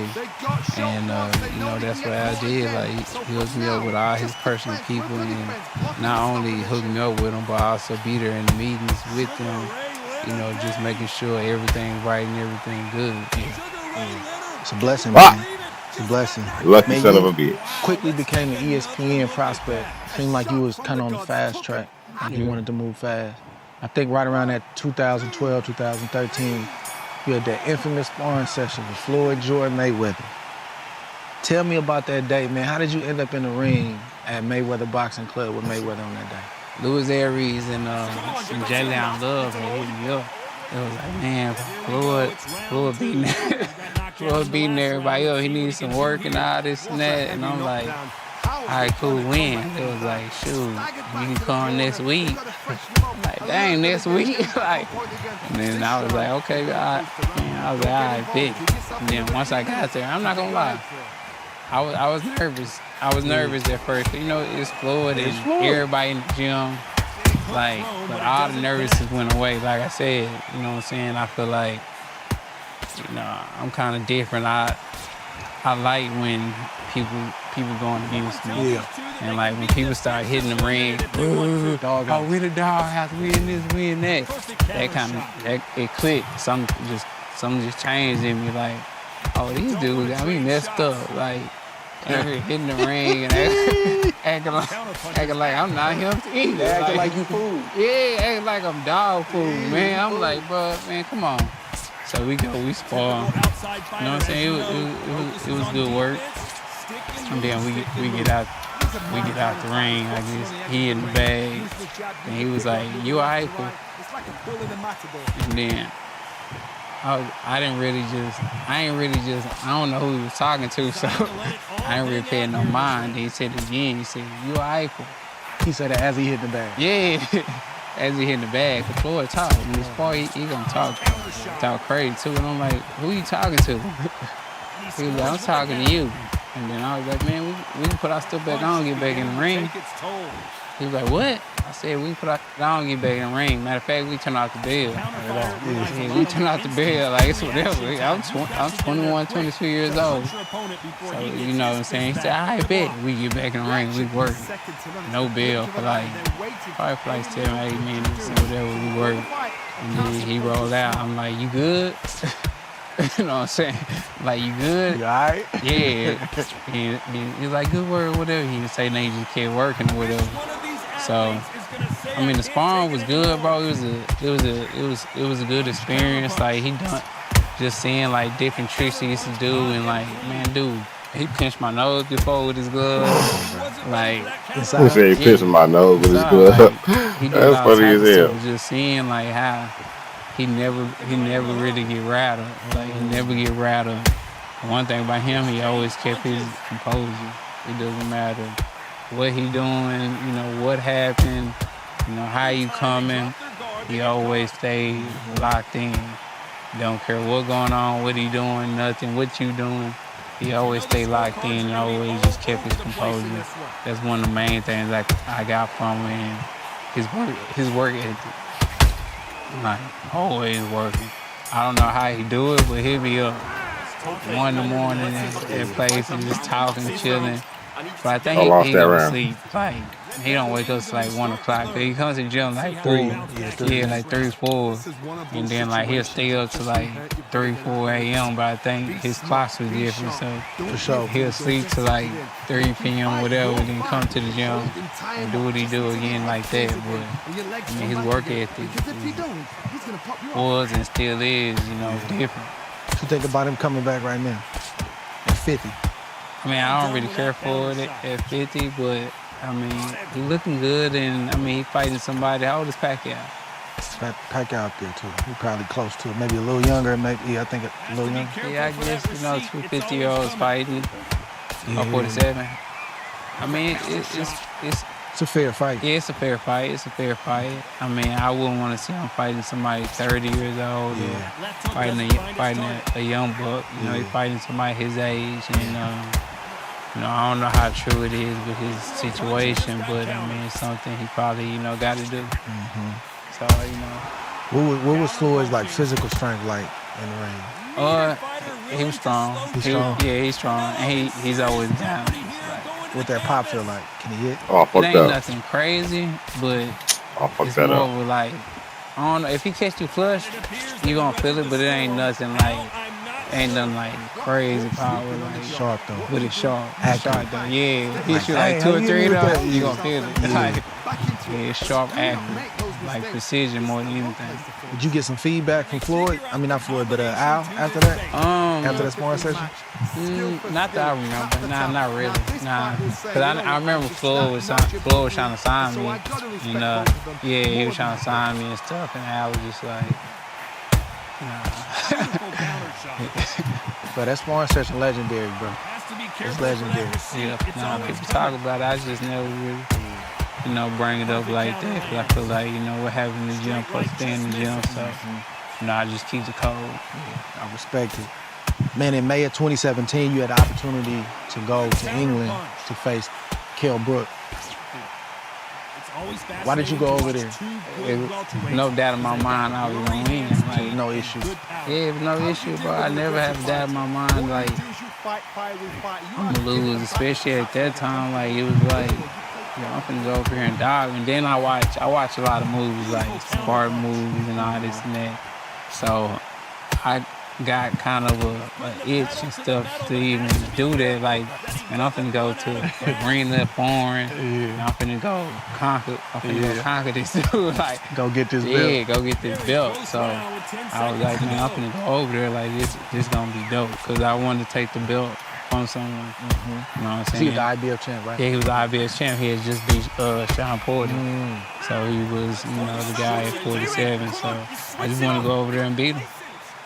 What was the brownie stuff about? What was this dude talking about with the brownie stuff? That's his punch. That's his right hand. His right hand, he called it chocolate brownie. So come on, I didn't understand. I'm like, bro, what is chocolate brownie? I guess it's an England thing. I don't know. And then you beat him. Yeah. And then you eating brownies after the fight. Yeah. You posted the brownies after the fight. Yeah, for sure. Yeah. Nah, that was a dope experience. Like, my first world title fight, I wish I would have took that in a little bit more. I wish I would have sat in a little bit more, but I was already thinking about, what's next, what I'm gonna do next. Like, I never really just sat in my wins like that. Or, like, I don't even think, like, I watched that fight probably like 3 times. Damn, that punch should have backed you up. I never watch my fight because I see so much. You see so many things you do wrong when you watch your own fight. So I hate watching my fight. There's some fights I've never won. Yeah, I'm like, man. Feel like you criticize yourself. You like, man, what am I doing? Like, what was that? Like, you know that. I'm the worst at that, bro. Like, I don't listen back, like commentating. Like, I'm really supposed to be listening back, listening for mistakes, trying to get better. I don't watch it back because I don't really like to hear myself talk. Yeah. I don't like it. My wife like, you sound, nah, I sound crazy. it's just the tone of my voice. It just sound weird. Yeah. You know, so I'm kind of critical of myself, like, you know, a lot with that kind of stuff. Did you feel any type of way about people trying to take from the win and say, oh, he got his orbital bone broke from Golovkin, and then you fought a damaged Kell Brook? Did you feel aware about that? I mean, he got in there, bro. It don't matter. Like, I didn't feel no way at all about it. Like, if that's the case, he should have vacated the belt. Right. And I would have fought somebody else for it. So, I mean, he was a stand-up guy. He ball crazy. Fight for his belt, and you know, he felt good. I mean, I damaged the other eye, so that eye didn't get damaged. We left that one alone. Yeah, I damaged the other eye. So, I mean, that had nothing to do with me. I think in 2018, that's when you and Crawford had that viral moment. What was y'all at when y'all was going back and forth? You on that red hoodie? We was in Oklahoma. Maurice Hooker had just fought. Did you know he was gonna be there?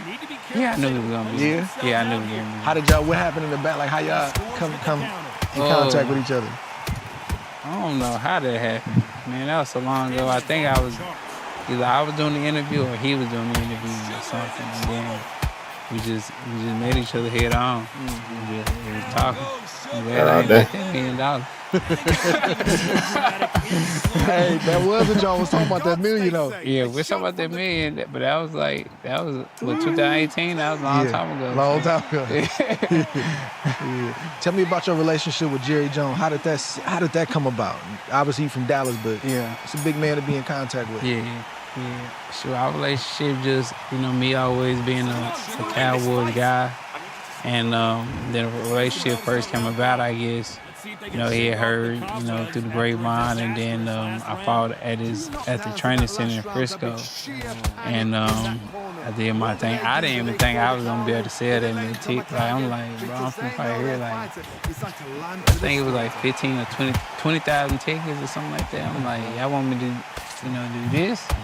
And, when I did it, then we just started, communicating with each other. He started talking to me. And Jerry Jones, he seemed to be a down-to-earth person. Like, just talking to him, like, he just cool person. Mm-hmm. So y'all connected, and then you had your first fight with Mikey Garcia in AT&T Stadium. Yeah. Brother, that's a whole lot of seats. Yeah. I think you did like 47,000 or something like that. Yeah, like a $5 million gate. Yeah, we did something crazy. That was big. That was crazy. Yeah, that was huge. Especially, we really don't see Black Americans doing something like that. So they would do something like that and draw them people in the crowd, and everybody come out watching you. Man, that was a dope moment. I think I kind of took that one in.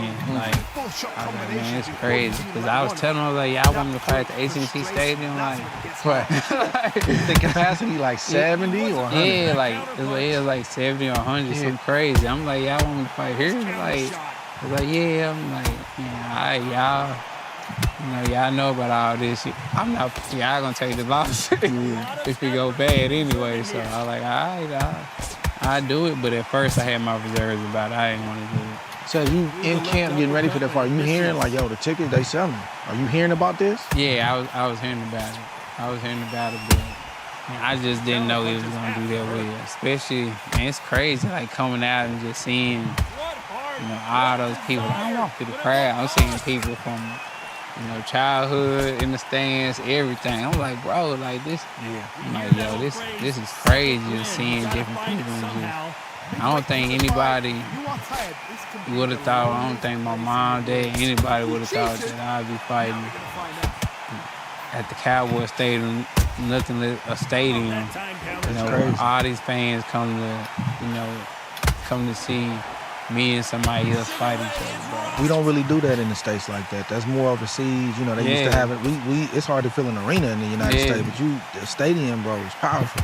And I think you sold about 400,000, roughly 400,000 pay-per-views. Yeah. And those are great numbers, right? That time, $1 million, you gotta have the right dance partner, artist, everything. A lot of things gotta be right for you to sell $1 million. But so after you did that, that had to put you in a different position, negotiating wise. So behind the scenes with Al and stuff, after you pulled that off, what type of position were you in from a business standpoint to call your shot for the next one?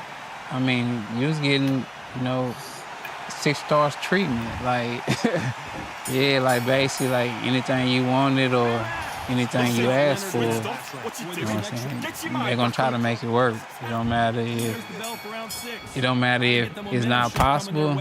They're gonna try to cater to you in a way to make it possible. So, I was happy with, what I was getting, what they was offering me, and if I asked for anything, it was at my disposal. You know what I'm saying? Regardless if it made sense or not. Like, they're gonna try to make it happen. Yeah, they were trying to make it happen because a lot of people don't know that I only signed one contract last. Like, even today, I'm free. I've been a free agent. Still a handshake? Yeah, just a handshake and just, you know what I'm saying? I know Al always treated me right, so, it's something I'm sticking with, but even to this day, like, it always just been a handshake, always been an agreement. That's just how we always been. And, he give me, anything I need. I don't ask for nothing too crazy, but, I just ask for what I think is right. Yeah. So at this point, like, what type of businessman is Errol Spence? Like, you starting to catch on how it works and what to ask for, or you kind of just letting Al still take the lead? Well, now I'm saying after the Mikey Garcia thing. Oh, after the Mikey Garcia thing?